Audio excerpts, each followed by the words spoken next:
এইবার বুঝতে পেরেছি ওই ছেলেটা কেন বিয়ে করতে এসে পালিয়ে গেছে। আমার বড় বোনকে দেখলো না, আমি অক্ষণ হয়ে যাবো। ওর আবার কোথায় বিয়ে হয়েছে? আমাকে পছন্দ করো না? এই তুই আর বেশি কথা বলিস নি তো, ঘুমা। কেন তুমি ঘুমাবো না? না আমি ঘুমাবো না। আমি তাহলে ঘুমিয়ে গেল।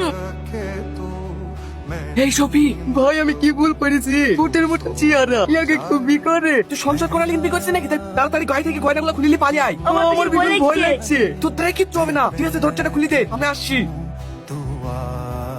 মেয়েটাকে জিত করে দে, তাহলে মালা টালা খুলবো কি করে? আমিও বলতে পারবো না, পারলে তুই খোল। ঠিক আছে, আমি দেখছি।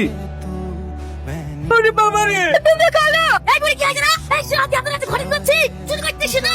না না ওকে মারো না, ও চুরি করতে আসবে কেন? আমি ওকে দেখেছি। তুই দেখিস মানে? কে? এ হলো মানুষের উপকার করে, গরিব সোসাইটির হেড। এর নাম তো কোনো টেনশন নেই। এই সোসাইটি গ্রামে চলে নাকি শহরে চলে? তোমার বড় বোনের তো বিয়ে হয়নি, তাই আসলে বিয়ে দেওয়ার লেগে এসছি। এত খুব খুশি খবর। এ মুসলিমা, তুই তাড়াতাড়ি মাকে খবর দেখা, এক্ষুনি বুনে বিয়ে দিয়ে দিবো। এই রাতে বিয়ে দিতে হবে। আমি যা বলছি তাই শোন। ঠিক আছে ডাক।